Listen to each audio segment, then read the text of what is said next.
Salut, salut, je suis grave content de faire cette vidéo. Alors, justement, cette vidéo, pourquoi? Petite explication avant, comment ça s'est passé, comment on en arrive là, parce qu'on sort un peu du gaming, hein, on sort même totalement du gaming, et vous allez voir, c'est très cool. En gros, il y a peu de temps, on a fait un jeu participatif avec tout le monde sur Twitch, qui était donc dans l'univers du cinéma. Si vous voulez y participer au prochain, il n'y a pas de souci, vous pouvez suivre la chaîne Twitch. Il y en a, je pense qu'il y en aura un toutes les 2 semaines, voilà. Et donc, on a eu un grand gagnant pour ce jeu, qui était Pandaren Brewmaster, encore félicitations à lui. Et en tant que gagnant, il a eu le droit de choisir un film qu'on allait donc regarder ensuite en stream tous ensemble. Il a choisi un des films qu'il jugeait être le pire qu'il ait vu, voilà, c'est lui qui l'a dit il me semble. Et parce que s'il avait choisi un film bien, bah, ça aurait été moins drôle. Et donc on s'est retrouvé à regarder un nanar qui est Battlefield Earth, voilà. Générique. Qu'il soit écrit qu'on a saisi cette chance de se battre. Yes, ça dure combien de temps cette merveille? 1h53. Donc rapidement, Battlefield Earth c'est quoi? C'est un film qui est sorti dans les années... non, qui est sorti en 2000, pas dans les années 2000, sorti en 2000. Et il a raflé énormément de récompenses aux Razzie Awards. Donc, pour ceux qui ne le savent pas, les Razzie Awards c'est l'équivalent des Oscars, mais pour les mauvais films. Donc il y a le Razzie Award du pire acteur, du pire second rôle, pire réalisation, pire BO, pire tout ce que vous voulez. C'est un des films, jusqu'en 2012 je crois, c'était le film qui a eu le plus de Razzie Awards. Donc il est considéré à ce titre comme un des pires films qui a jamais été produit en fait, tout simplement. Avant de revenir sur le petit visionnage qu'on a fait en stream tous ensemble, on va essayer de contextualiser un petit peu. C'est un film de science-fiction et il date de 2000, il a donc 20 ans. C'est intéressant, donc il y a pas mal de recul quand même, de contextualiser un peu, de voir qu'est-ce qui est sorti en 2000, qu'est-ce qui était déjà sorti avant pour savoir un peu ce qui se faisait déjà au cinéma en fait, et à quoi s'attendre, quelle qualité on peut attendre d'un film qui est sorti en 2000. Qu'est-ce qui a déjà été fait en science-fiction à ce moment-là en fait? Et il y a déjà eu le premier Matrix, il y a déjà eu pas mal de Star Trek, de films Star Trek, alors pour le coup eux ils ont vieilli bien comme il faut, mais bon, il y en avait déjà. Et surtout, il y a eu les 4 premiers Star Wars, donc il y a eu le Star Wars 4, 5, 6, et le premier La Menace Fantôme.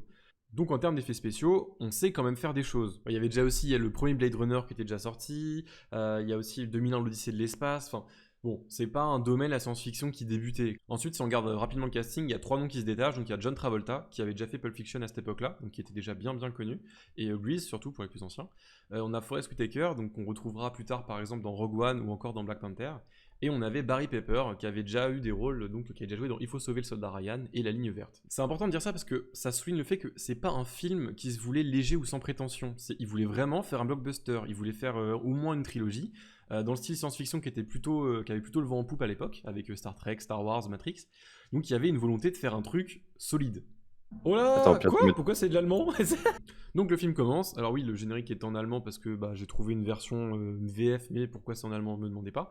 Alors en gros, c'est pas compliqué, on a le rejeton bâtard de Star Wars et Matrix, hein, voilà, on a un générique que j'ai envie d'appeler ascendant vertical, avec une écriture verte, on s'en fout un peu. On est en l'an 3000, que l'humanité a été attaquée et décimée par des extraterrestres qui s'appellent les Psychlos. Alors moi, à chaque fois qu'il le dit, j'entends Zyklon, mais bon, bref, on s'en fout. En gros, en termes de scénario, l'étape initiale, on est un peu sur un ersatz de la planète des singes, à savoir, les humains ont été dominés par une espèce supérieure, dans le cas là, les extraterrestres. Ils ont été réduits plus ou moins en esclavage, donc ils vivent un peu cachés. Ils ont régressé d'un point de vue intellectuel, hein, ils ont des peaux de bêtes, ils vivent dans des cabanes en bois et tout, et ils parlent de divinités cheloues, enfin, l'ambiance n'est pas très claire en fait, c'est un peu bizarre, on arrive directement dans l'action, on comprend pas très bien ce qui se passe. Il y a des blessés, il faut soigner des gens, mec arrive à cheval. Elle le caresse.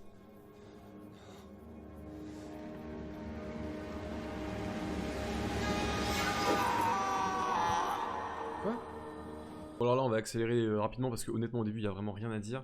Le père du héros meurt d'une maladie. Le héros est pas content, il veut prendre les armes pour aller se battre. Alors, bon... Qui est assez con pour essayer de vaincre une maladie avec des armes? Bon, donc notre héros décide de partir, on a une petite scène où on comprend qu'il a une petite amie à son village, hein, voilà, elle lui donne un collier, c'est cool, c'est mignon, non tu pars pas avec moi, c'est trop dangereux, je préfère y aller solo. Bon, okay. Il part, il trace à cheval, il tombe, et il rencontre 2 autres humains, qui visiblement appartiennent à une autre tribu je suppose. Putain mais on croirait de nous dans The Forest avec nos vieilles lances là. Le mec, les aveux, avec ça, il faut. Je ne crois que ce que je vois. En fait, le plan est horrible parce que tu vois jamais les Refuse de deux croire. parties Bien des sur le cavernes. même plan. Tu sais Tu pas n'as s'il y a sans 3 doute mètres jamais vu entre un eux, dieu. Est-ce que 10 tu mètres. voudrais en ou pas, voir? Tu Champ vas contre reconnaître. champ. Mais Champ je vais contre les champ. tu vois. Ouais, c'est Et comment. Rock en a vu aussi. Le mec là qui a sa lance comme ça en mode il va la lancer. On peut pas. On peut pas. On chasse, on n'a pas le temps de te montrer les dieux, on n'a rien à manger. Et si on veut manger, il faut qu'on chasse. Au revoir, non-croyants. Ils arrivent au final dans une ville et ils vont même aller dans un centre commercial. Bon, alors on va faire une petite pause doucement. Cette chaîne n'a pas du tout des visées cinématographiques, on est d'accord. On va pas parler de tout ce qui est analyse vraiment en profond, l'image, les plans et tout, parce que c'est pas du tout mon domaine, de toute façon je suis incapable de le faire. Donc on va passer sur plein de choses. On va passer sur le fait que l'éclairage soit dégueulasse, que l'étalonnage soit dégueulasse, que le mixage du son soit vraiment dégueulasse. Mais il y a un truc, il faut qu'on en parle. Tout simplement, pourquoi chaque putain de plan est penché? On dirait que la planète, elle a tourné, je sais pas, le sol s'est déplacé de 30 degrés, le caméraman avait un bras en moins, enfin je sais pas, tout le monde a eu sa petite idée dans le chat, tout le monde a balancé un truc, tous les putains de plans sont penchés. Et c'est horrible. Peut-être que le mec, le réal, il s'est dit, oh là là, on va faire un truc visionnaire, on va tout pencher un petit peu, ça va faire une ambiance, oh là, tout le monde va faire ça, on va crier au génie, et l'Oscar de la réal, je le sens bien et tout. Non. Clairement, non. C'est pas... non. Voilà. Maintenant que ça c'est dit, on va arrêter d'en parler. Tous les plans que vous allez voir seront penchés, c'est comme ça. Il faut s'y faire. Si vous avez le pied marin, tant mieux. Sinon, tant pis, vous aurez un peu mal de mer, mais c'est parti. Ils vont se balader donc dans un centre commercial parce que, bah écoute, il n'y a pas d'époque pour faire le shopping. Hein. Et le héros va se manger une espèce de vitre en plexiglas. Je veux bien que l'être humain ait régressé, mais je connais aucun animal qui va délibérément foncer dans un obstacle comme ça. Ça n'existe pas. C'est pas une question de mental, c'est une question d'instinct, tout bêtement. Ah ouais, non, il y a... Ok, il y a un bureau. Non mais c'était pour vérifier, je savais pas, Ok. Bon bah maintenant je le sais, c'est bon, voilà.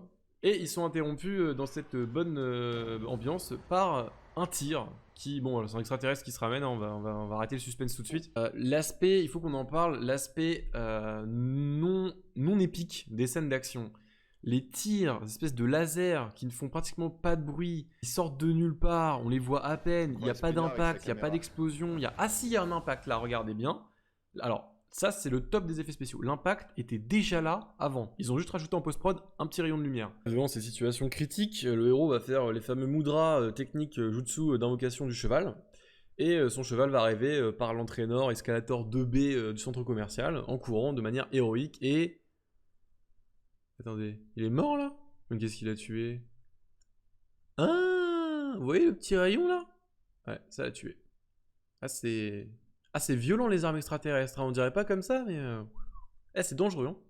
Hop, nos joyeux sont capturés dans une cage, on arrive chez les méchants, on ne sait comment, et bah maintenant c'est plus vert, mais c'est bleu. Voilà, je sais pas pourquoi ils ont décidé que... c'est bleu. Donc là, il y a un truc qui va être vraiment très important pour le scénario. Bon, on parle de scénario, enfin c'est un bien grand mot, mais bref. Donc ils vont se débattre, le héros va saisir l'arme d'un des extraterrestres, et il va tirer sur un extraterrestre, voilà, sans trop comprendre ce qui se passe, et le tuer. Et après il va courir au ralenti dans de l'eau. Ouais, ok. Alors cette scène, je ne l'ai pas comprise, je l'ai regardée plusieurs fois, je comprends rien. Même les bruitages, hein. GG. Hein. Qui a bien pu permettre à cet animal humain de se promener sans surveillance? Bah, il parle la langue. Sur le dresseur, monsieur. Il a tué un mec du coup avec une arme. C'est quoi ils ont pas été perdre mon temps. Pourrais-tu garder tes histoires drôles pour plus tard? Je ne plaisante pas, je vous jure. L'animal s'est emparé de son arme, j'ignore comment. Sans blague. Montre-moi. Monsieur, Il va lui tirer dessus, il va tuer... Prends-lui son arme. Et il s'est pas tiré. monsieur, ça pourrait me tirer dessus. Bien sûr, ça se pourrait. Et il pourrait me pousser un troisième bras. Je vous jure que ça a tué le dresseur. S'il y a un rapport à faire ce soir, c'est encore moi qui le paraphrai. Et tu as le crâne fêlé. Si tu t'imagines que je vais écrire dans ce rapport qu'un animal humain surarmé a tué ce soldat sans en être certain. Si j'obéis à votre ordre, je risque de me faire tuer. Et si tu refuses, tu le seras aussi. Et quel si ordre? tu peux me croire. Il a déjà une arme l'humain. Prends-lui son arme.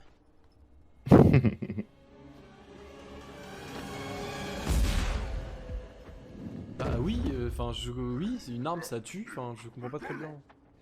C'était vrai? C'est pas croyable. C'est dingue ça, avec un revolver il tue quelqu'un, c'est dingue. C'est dingue. On va essayer d'imaginer un peu, je suppose que l'idée c'est que les extraterrestres sont tellement au-dessus intellectuellement des humains qu'ils les prennent un peu pour des animaux sauvages, comme nous on verrait un putain de, je sais pas moi, de bonobo dans une forêt quoi. Ok, moi je vois un bonobo avec un gun, je me méfie quand même. Enfin je veux dire n'importe quoi qui bouge avec une arme à feu, ça peut s'actionner, y a pas besoin d'avoir enfin voilà, c'est dangereux, c'est une arme quoi. Petit point important pour l'histoire, vous verrez qu'ils ont des trucs dégueulasses dans le nez, en fait c'est un appareil qui permet de respirer tout bêtement l'atmosphère des extraterrestres. En gros, ils sont sur Terre, les extraterrestres ont un campement sous un dôme de verre avec leur atmosphère à eux, et les humains ne peuvent pas respirer cette atmosphère, donc ils ont des espèces de respirateurs, je sais pas, bref, des trucs dans le nez. Bon, prochaine scène, rapidement, un petit conseil entre extraterrestres. Notre ami John Travolta, il se casse le cul sur Terre, qui apparemment est le trou du cul de l'univers, hein, clairement. Il en a marre, il voudrait être muté ailleurs, un endroit plus cool, sûrement une planète tropicale, je sais pas. Et en fait, on lui annonce que bah non, il a signé encore pour je sais pas combien d'années, voilà, qu'il a pas le choix, il doit rester là, et il a un petit peu le seum, on va pas se mentir. Ensuite, bah, il va nommer son chagrin dans peut-être l'alcool, je sais pas. C'est à quoi ça me fait penser, ce qu'ils sont en train de boire dans le bar chelou là? On dirait les trucs fluorescents radioactifs que les tortues ninja essaient d'attraper ou d'empêcher Shredder d'attraper. Enfin, les trucs qui a transformé les tortues en tortues ninja en fait. Voilà, c'est tout. Ok, j'avais dit qu'on parlerait pas de l'aspect vraiment montage technique du cinéma, mais on va encore en parler vite fait. Les transitions sont toutes des vieilles transitions rideau comme ça. Vraiment toutes. On fait une petite... voilà. Voilà. On dirait que le mec, le monteur, il a trouvé cet effet-là et il s'est dit, ah mais... il y a un truc à faire, tu vois. Donc on arrive dans un espèce de truc qui ressemble à un camp de concentration de la Seconde Guerre mondiale, on va pas se mentir, donc c'est là où sont parqués les humains. On n'est pas chez les méchants, comme on le sait, eh bien ce n'est plus bleu, hein, c'est un espèce de jaune un peu dégueulasse, et ce ne sont plus les humains qui ont des appareils respiratoires, mais les extraterrestres. Donc on peut supposer que les extraterrestres ne kiffent pas trop l'atmosphère humain. Écoute bien. Là c'est les Tu es humains. nouveau, je vais t'expliquer comment ça marche. Attention. Je mange d'abord. Ensuite mes hommes mangent. Et s'il en reste, tu partages avec les autres. Ça, c'était autrefois. A noter quand même que, bon, là ils sont dans des cages, mais depuis le début sinon, et même après, à aucun moment ils vont être emprisonnés en mode avec des menottes ou des boulets aux pieds ou rien du tout quoi. C'est-à-dire que, bah, il y a toutes les raisons qui se passent de la merde avec les prisonniers en fait quoi, enfin je veux dire... Bref, on est de retour avec les humains, ils sont dans leur cage, et c'est l'heure de manger, donc on leur sert une espèce de bouillie bien dégueulasse. Et donc là, notre super héros vaillant s'approche pour manger et il se fait embrouiller par le petit mec du coin là. Donc le petit caïd du coin dit ah, non mec, d'abord c'est moi qui mange, après mes hommes et après toi. Le héros ça lui plaît pas, bon il y a une baston. Alors bon, comment on fait une baston dans un nanar, c'est pas compliqué. On met des plans super proches pour qu'on comprenne pas ce qui se passe. Et on fait beaucoup de cuts. Et voilà, on a une scène de bagarre dégueulasse. Bref, il finit par battre le méchant en lui mettant la tête dans la bouffe, voilà, nickel. Et ensuite, il va nous faire un super laïus encourageant avec une boule de purée dans la main, je sais pas pourquoi, et il va proposer aux gens de manger, enfin... Il reste combien de temps là encore? C'est le doubleur qui est pas... Attention, c'est bleu, on est retour chez les méchants. Vous suivez? Ok, donc là, ce qui se passe, donc en gros, on a nos deux Ziklos. Qui sont là, donc c'est les deux seuls après qu'on va voir, les autres sont un peu anecdotiques. Et il se trouve que notre ami joué donc par Forest Whitaker là, a trouvé un gisement d'or sur Terre et il n'a pas prévenu son supérieur. En fait il se disait bah je croyais que t'allais partir en vacances, je comptais exploiter le gisement d'or une fois que tu serais parti, et j'aurais récolté tous les lauriers bien sûr et voilà. Donc on va passer très vite sur le fait que pourquoi les extraterrestres s'intéressent à de l'or. Ok, imaginons que quelque chose de précieux, de rare, même ailleurs que sur Terre, ok, pourquoi pas. Donc, le méchant, le très méchant, hein, pas Forest Whitaker, Travolta, le très méchant, il est pas content, il fait, bah, tu te fous de ma gueule. Et il va décider donc d'exploiter l'or pour lui, en fait, en cachette, pour se faire un petit pactole et se barrer ensuite dans sa retraite qu'il prévoit depuis un petit moment déjà. Alors comme on sait qu'il est très très méchant, et bah il met des coups de baramine sur ses subordonnés. Voilà, attention, scène très violente. Ensuite, il va tenir des propos tout aussi violents. Vrai, mais je t'en veux à mort d'avoir osé me trahir pour une photo de reconnaissance pourrie. Elle a aucune valeur, vous venez de le dire. Mais tu ignorais qu'elle n'avait aucune valeur. Oh, battez-vous! Comment il a une arme lui? Je comprends pas, il avait pas d'arme en main. Jamais je ne pourrais vous faire du mal. Je vous Putain, mais l'autre, il a l'air tellement PLS. Je vous aime, chef. Après l'effort, le réconfort, une petite séance de manucure entre aliens, ce qui m'amène à la question suivante, s'ils sont aussi soigneux avec leur apparence, pourquoi ils ont les chicots pourris et les mains dégueulasses? Bon là je fais une bonne ellipse et on en arrive au point culminant où le très très méchant et le méchant vont se demander comment ils vont faire pour exploiter tout cet or. Et là il y a une idée de génie qui arrive quoi, c'est... Bah pourquoi on n'utiliserait pas les humains comme des esclaves?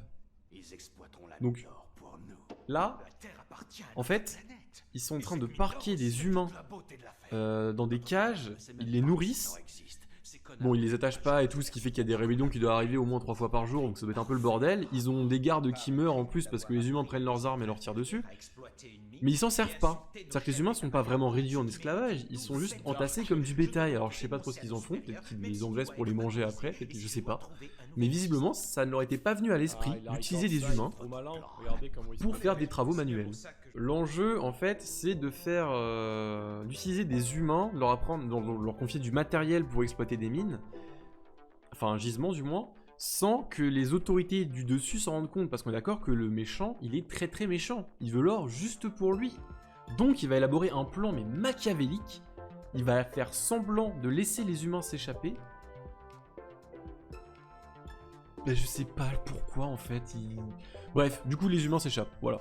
Donc le héros avec des potes à lui, hein. Pas tous les humains, on choisit bien quand même. Alors, petit rappel, les extraterrestres ne peuvent pas supporter l'atmosphère terrestre, donc on a un truc un peu à la Truman Show qui est qu'ils ont des petites caméras un peu partout, notamment sur les vêtements aussi des prisonniers, pour les observer. Donc les mecs sont pas capables d'enchaîner ou d'attacher les prisonniers, par contre ils les mettent intégralement avec des équipements caméra 4K, vision thermique, nocturne, tout ce que tu veux quoi. Bref, nos 3 jeux lurons s'échappent dans une montagne, il fait froid et tout. Et là, pour les attraper, l'extraterrestre leur tend un piège en leur servant leur nourriture favorite, c'est-à-dire des rongeurs crus, on dirait un rat ou une souris, je sais pas trop. Ah, normal, la base. Tu casses la nuque, bam, tu croques dans le rat, mon frère. Ils nous connaissent bien, hein. Dès qu'un petit rongeur passe, là, sous la dent, cru comme ça, délicieux. Du coup, nos amis extraterrestres Zyklon vont retrouver les humains qui sont à quelques bornes de leur camp. Alors pourquoi les laisser s'échapper pour les retrouver là? Franchement, je comprends absolument rien à ce plan. Hein. Pourquoi les laisser s'échapper? Je sais pas. Et on a accès... Là, on a une scène qui, à mon avis, les Razzie Awards des pires acteurs se sont joués sur cette scène. Ah, mais lui, il surjoue pas trop, lui, ça va, hein. Regarde, le mongol. Regarde-moi ce mongol. Alors rends-toi et pourris dans ta cage. Non, à toi de choisir. Mais moi, j'y retourne pas. Moi, j'y retourne pas avec la bouche qui est bien ouverte. Les mouvements de tête, c'est pour bien mettre en avant ses tresses. Bon, donc ils rattrapent les humains, allez hop, et là ils se rendent compte qu'en fait, bah, les humains déjà ils savent pas utiliser leurs outils, mais qu'en plus en fait, bah, ils parlent pas la même langue. Donc, faudrait pouvoir communiquer. Alors il y a deux options, soit toi-même t'essaies d'apprendre la langue des humains, soit tu débrouilles pour que les humains parlent ta langue. Ils ont choisi l'option numéro 2, mais pas que. Alors, comment ça se passe? Ils vont mettre le héros sur une chaise et lui balancer un rayon dans le crâne, tac, qui va directement envoyer les informations. Il apprend tout, en fait. Énormément de choses, toutes les connaissances, il apprend apparemment... Ouais, je sais à quoi vous pensez.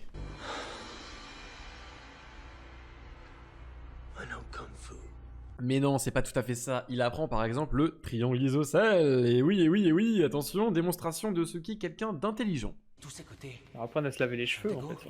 Les 3 angles. Là, tu vois, tu repasses dessus. Obligatoirement Hop. égaux. Ensuite, tu repasses par-dessus. Égaux à Hop. quoi? L'un à l'autre. C'est une règle euclidienne. Attends, ils sont sérieux là? Ils sont en train de parler d'un triangle équilatéral, donc ils s'en bat les couilles. Comprendre. Bon, donc, on va s'arrêter 2 secondes sur un truc. Les extraterrestres ont une machine qui permet d'apprendre des choses. L'autre, là, il est trop Donc vieux, déjà, c'était pourquoi un c'est serveur pas qui juste est mort. eux qui ont appris la langue humaine? Tu apprends, là. Bon, on va supposer qu'ils ont aucun spécialiste de linguistique de la langue humaine, du coup ils savent même pas comment l'apprendre. Allez, ok, on met ça de côté. Pourquoi tu donnes accès à toutes les connaissances à un peuple? Genre, pourquoi tu les as... Enfin... Il leur donne les solutions en fait. Il n'y a même pas de problème, il n'y a même pas d'intrigue, il n'y a même pas d'enjeu. Ils sont... Bah écoutez, on va vous apprendre notre langue, et puis on va vous apprendre aussi les sciences en général, et puis on va vous apprendre notre histoire, l'histoire de notre planète, comment nous combattre, nos points faibles. Enfin voilà quoi, c'est bon, ça n'a aucun sens. Wouh, beaucoup d'action, hein, beaucoup d'émotions. Allez, on repart du côté des humains, et là on a notre héroïne, donc la copine du héros, qui nous fait un instant femme forte, et qui décide de partir à l'aventure toute seule. Attention, ça décoiffe. Je ne suis plus une fillette. Donc ensuite, en fait, le héros, ce qu'il fait, c'est qu'il fait genre, il comprend pas la langue pour retourner à la machine et continuer d'apprendre. Et en fait, comment les méchants s'assurent que le héros comprenne la langue ou pas, c'est très simple. Voici la méthode pédagogique Zyklon. As-tu envie de déjeuner? As-tu envie de déjeuner? Veux-tu manger du rat? Donc là, on sait pas pourquoi, mais le méchant décide de faire une petite virée romantique avec le héros et va lui montrer l'histoire de l'humanité. Voilà. Donc en fait, on sait pas trop s'il lui veut du bien ou du mal. Hein. Il l'instruit, il le nourrit. Bon, certes avec des rongeurs vivants, mais il le nourrit quand même. Et il va lui faire une petite randonnée pédagogique sur l'histoire de l'homme. On apprend donc que l'humanité est tombée sous l'invasion Zyklon en 9 minutes. On n'oublie pas, le méchant, il est très très méchant. Donc, après avoir été gentil, peut-être qu'il s'en voulait, des remords, je sais pas, il doit faire démonstration de sa puissance. Et bah, il va dégommer des vaches. Voilà, là, je sais pas.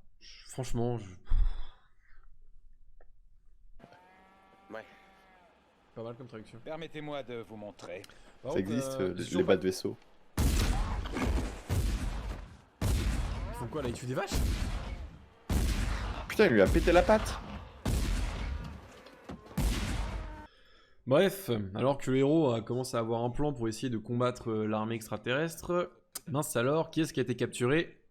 Sa copine, bien sûr. Comment le méchant, le très très méchant, pardon, sait que c'est sa copine? Eh bien, parce qu'elle a un bout de pot de bait avec un dessin de son copain dessus. Premièrement, c'est un peu chelou d'avoir un dessin, mais bon, imaginons que toi, t'as une photo de ta copine sur ton téléphone. Bon, bah, elle garde un dessin de son copain, peut-être, je sais pas, allez, admettons, pourquoi pas. Par contre, vu la gueule du dessin, pour reconnaître quelqu'un, bon. Donc, qu'est-ce qu'il décide de faire? Il décide de lui mettre un collier explosif autour du cou, en gros, pour faire du chantage un peu au héros. Sinon, il y avait une autre option, hein, c'est tu mets un collier explosif au héros depuis le début, et t'es tranquille. On passe quand même de absolument aucune contrainte à un collier explosif autour du cou. C'est-à-dire que les chaînes, les menottes, tout ça, ils ont peut-être pas encore découvert, ils ont peut-être pas pensé, je sais pas, c'est un peu particulier. Là, je comprends pas très bien le management des ressources humaines au sein de l'Empire Zyklon. Donc ensuite, le héros qui est de nouveau en cage décide de couper une de ses mèches de cheveux et de la donner à un de ses amis. Ce qui, dans beaucoup de civilisations, est à mon avis considéré comme un acte très chelou. Là, on a encore le droit à un super bon moment entre apprenti et maître où voilà, le très très méchant va apprendre au héros à conduire un vaisseau. C'est vrai que depuis tout à l'heure je rigole en disant ouais ils ont pas de chaîne, pas de menottes et tout, mais si on se met d'un point de vue des extraterrestres, en fait comme ils sont enfermés sur une planète, ils sont globalement déjà en fait retenus par quelque chose, ils peuvent pas sortir de la planète. Donc d'un point de vue des Zyklon, pourquoi se prendre la tête? C'est pas faux. Là, il leur apporte des connaissances et en plus, il leur apprend à utiliser leurs engins pour voyager en dehors de la planète et ailleurs. Il y a zéro cohérence, il y a même pas une once de scénario, il n'y a pas une once de logique, il n'y a rien qui va, franchement c'est horrible. Bon, tout ça étant fait, le héros est formé de A à Z maintenant. Ils vont pouvoir commencer l'exploitation du filon d'or. Donc ils arrivent sur place et le très très méchant leur dit vous avez 14 jours pour exploiter le filon, pour remplir, je sais plus, il dit là, mon vaisseau ou un truc comme ça, bref on s'en fout. En attendant, attention, j'ai des caméras partout, je vous observe, faites pas n'importe quoi. Suite à ça, le héros a une idée de génie, je vous laisse écouter son plan qui est très bien expliqué et imagé. Le méchant, il est de... comment dire? On forme deux équipes. Le premier groupe s'en va, le deuxième groupe reste, et il croit qu'on est tous au travail. Excuse-moi, son plan m'a l'air tellement fini, je vais m'arrêter. La petite équipe d'exploration va devoir trouver des armes, en fait, l'idée étant de faire exploser le dôme de verre, si vous vous souvenez, quand c'est bleu, tu sais, les zones bleues là. Il y a un dôme de verre au-dessus, donc qui reproduit l'atmosphère de leur planète d'extraterrestres, et donc qui leur permet de survivre sur Terre. Donc ils veulent péter le dôme, en gros, pour tuer l'extraterrestre. Et, petit supplément, ils veulent potentiellement envoyer une bombe nucléaire chez l'extraterrestre en la téléportant. Alors là, franchement, je comprends rien du tout. Absolument rien. Et alors là, ils vont trouver de tout, des armes à feu, des chars, des avions de chasse, des... Bon, tout ça à 1000 ans. On est d'accord que théoriquement, même si tu en trouves, ça sert à rien. Les trucs, ils sont incapables de fonctionner, c'est pas possible. Enfin, je veux dire, je sais pas, mon grippin, là, il est garanti 2 ans. On a vu une M16, c'est pas garanti 1000 ans, c'est pas possible. Tout ça, il y a quand même les scénaristes, ils se sont dit, il y a un problème. Non, il y a un problème quand même, il y en a un. Ils se sont mis d'accord. Comment ils font pour savoir piloter des avions? Le reste, ok, on va dire les gens ils sont un peu cons, ils vont pas voir, mais les avions, les gens vont peut-être se douter d'un truc, tu vois. Bah c'est pas grave, ils trouvent un simulateur de vol. Alors le premier contact avec le simulateur de vol, c'est de mettre des coups de lance dedans parce que ça bouge, donc on sait pas ce que c'est, dans le doute, on tape. Et ensuite, le héros comprend que c'est une machine à apprendre, comme celle qui envoie un rayon dans la gueule, et il dit, bah les gars, vous avez une semaine pour apprendre à piloter un avion avec ce simulateur, allez hop, c'est parti. Alors pour ceux d'entre vous qui se demanderaient combien de temps il faut pour savoir piloter un avion de chasse, la réponse est plus d'une semaine. Bon, et puis il trouve aussi une ogive nucléaire, parce que visiblement ils en avaient besoin, pareil, intacte, nickel, et il commence à la manipuler. Alors une ogive nucléaire qui a plus de 1000 ans, c'est en axe. Les plans sont pas penchés, ça va pas du tout. Donc on récapitule, il y a 20 bonshommes des cavernes qui ont trouvé des armes à feu, une ogive nucléaire et quelques avions de chasse, qui ont une semaine pour apprendre à se servir de tout ça, qui veulent détruire des extraterrestres en explosant leur dôme qui maintient leur atmosphère artificielle. Juste pour rappel, il y a 1000 ans, l'humanité a disparu en 9 minutes. C'est-à-dire que l'humanité, 7 milliards d'individus, tout le monde, chaud de ouf, armes nucléaires, entraînement, enfin voilà. L'humanité à son apogée a tenu 9 minutes, et là il y a 20 mecs avec des pots de bêtes sur la gueule qui vont tenter un truc. Ah oui, petit problème du coup, c'est quand même que normalement ils doivent ramener de l'or, on est d'accord? S'ils ont pas d'or, le très méchant, il est très méchant, donc potentiellement il va s'énerver. Bon bah solution, on va à Fort Knox, on récupère les lingots d'or. Comme ils veulent, hein. Ils sont bien, hein, franchement. Ils ont envahi la Terre, mais ils ont pas pensé à aller récupérer les lingots d'or qui étaient déposés à Fort Knox. Une ogive, ça périme pas. Soit ils ont pas pensé, soit ils les ont pas trouvés, auquel cas c'est quand même un peu bizarre parce que c'est un des premiers endroits où tu vas chercher de l'or si t'en veux quoi. Je veux dire, bon, ok, on peut accepter un certain nombre d'incohérences ou de façons de... Enfin, je sais pas, on peut accepter des choses quand on regarde un film. En général, on est prêt à se dire, ok, ça c'est un peu incohérent, mais pourquoi pas. Ok, il y a du bruit dans l'espace parce que c'est rend des scènes plus stylées, normalement il devrait pas y en avoir. Enfin voilà, c'est des petites choses, pourquoi pas. Mais ça, je veux dire, d'abord, on te dit, les extraterrestres veulent de l'or, il y a aucune raison qu'ils veulent de l'or, mais ok, pourquoi pas. Et en plus, ils en veulent, mais en fait, ils s'en battent les couilles. Enfin, je comprends pas, ça va pas ensemble, c'est pas normal. Mais le très méchant... Il est très malin aussi. On voit bien qu'il y a une entourloupe. Attends, ils l'ont fondu et tout là. Pourquoi est-il en bas? Ah, bah oui, pourquoi il est en bas? J'ai supposé qu'un psychlo de votre raffinement refuserait de se satisfaire d'un tas d'or brut. Non, je déconne, le très méchant est surtout très con. Les mecs sont... Il est étonné qu'un humain puisse appuyer sur une gâchette. Par contre, le fait que des humains arrivent à raffiner de l'or, à le couler et à le faire en lingot, là, il n'y a pas de souci. Allez, pourquoi pas. Donc le très méchant, il a des très gros lingots d'or, il est fou avec le cadavre de sa grand-mère dans un truc cryogénisé, on s'en bat les couilles, et bah, il s'apprête à partir prendre sa retraite. Bref, on va arriver à l'affrontement final, là on a notre fameuse scène du One Man Army, où le mec, le héros va être retrouvé contre tous les méchants, va éviter les balles, enfin bref, je vous laisse un peu regarder, j'ai pas besoin de parler de ça honnêtement, j'en peux plus, j'en ai marre. En fait c'est des gilets jaunes, les mecs. Ah, est-ce qu'on aurait pas les tirs qui ne touchent pas? Ah là oui, là on a les tirs qui ne touchent pas, je suis désolé, je coche le bingo direct. J'avoue. Quelle scène! Encore du ralenti, toujours plus de ralenti. Trop le cul! Quoi? Il picaillait, motherfucker! Ça aura pas été bien, mais... Parce que là, tu sens quand même qu'il y a un gros déficit, quoi.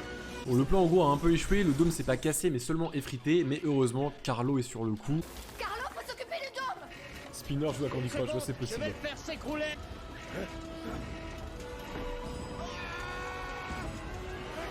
Bah, les Raspberry Awards, de ouf.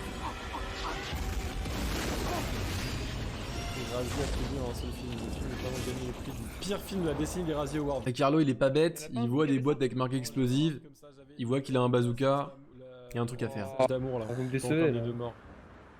C'est pas sorcier. Jack et Julie ou Jack et Bah Julie non. au Québec. Non, du bazooka dans du fuel, non, c'est pas sorcier, non. C'est assez simple en effet. Hop, premier achievement, c'est bon, le dôme est pété. Mais on a quand même le droit à l'affrontement du très méchant contre le gentil. Parce que s'il y avait pas ça, le petit One, il manquerait un truc à ce superbe film, hein, ça manquerait de saveur et de relief. Alors le méchant qui a réussi à retirer le collier explosif de sa petite amie va réussir à l'enrouler de manière astucieuse, subtile, autour du bras du grand méchant. Allez, courage, c'est bientôt la fin. Un petit peu de psychologie inversée et le mec se fait péter le bras. Je vous laisse regarder ça. Comme Je quoi, sais hein. que ma vie est finie, mais la tuer ne serait d'aucune utilité pour vous. Je te remercie de m'avoir rafraîchi la mémoire. Alors, Genre, il a pas vu qu'il avait le bracelet. Vous ne devez pas faire ça. croyez-moi, Ouais. c'est ce que je vais faire. Le bracelet où Il ça? temps que ça se finisse quand même là. Mais genre. Le mec, il a pas vu qu'on lui a mis un bracelet au bras. Mais genre. Bon, en fait, là, après, les scénaristes, ils se sont rendus compte que bah, ça sauvait pas la Terre, juste de se débarrasser de certains extraterrestres, il y en avait encore. Donc, ils se sont dit, il faut un moyen de s'en débarrasser d'extraterrestres. Résultat, il y a un des mecs qui se retrouve téléporté sur la planète des méchants. Comme on le sait, bah, c'est tout violet, donc c'est la planète des méchants, voilà. Et il a l'ogive nucléaire dans les bras et il se fait péter. L'ogive nucléaire fait exploser l'intégralité de la planète, hein, on dirait qu'elle implose de l'intérieur, sinon ça serait pas drôle. Donc voilà, c'est fini, il n'y a plus de méchants, sauf le très très méchant qu'ils ont gardé en vie et qu'ils enferment au milieu de Fort Knox avec les lingots, hein, voilà. Pourquoi ? Non, en fait, tu vois, c'est pour montrer la vacuité du méchant, il voulait des lingots, puis au final, il les a, mais ils sont un peu hors de sa portée parce qu'il est en cage, il se trouve un peu emprisonné dans son propre matérialisme existentiel. Une morale à 2 balles comme ça, sûrement dans la tête des scénaristes. Alors, on a perdu ses couilles, Johnny? On n'ose pas me tuer? Mais t'es complètement malade, toi! Yes! Ça y est, c'est fini! Oh, putain! Quand même, un point qui est important, c'est que en dehors que ce soit un film qui est vraiment très mauvais, c'est aussi un énorme échec commercial. Parce que il y a des films qui sont nuls à chier, mais qui sont quand même des réussites commerciales. Lucie, il a coûté 73 millions de dollars, il en a rapporté au box-office 29,7. C'est pas terrible, hein. D'un autre côté, j'ai envie de dire merci. Parce que si on en avait eu encore 2 comme ça après... Wouh! Ok, on est arrivé à la fin, je veux quand même remercier Zephy et Spinner qui m'ont accompagné avec plus ou moins d'entrain et d'intérêt. Il m'avait donné... Oh, il me brûle!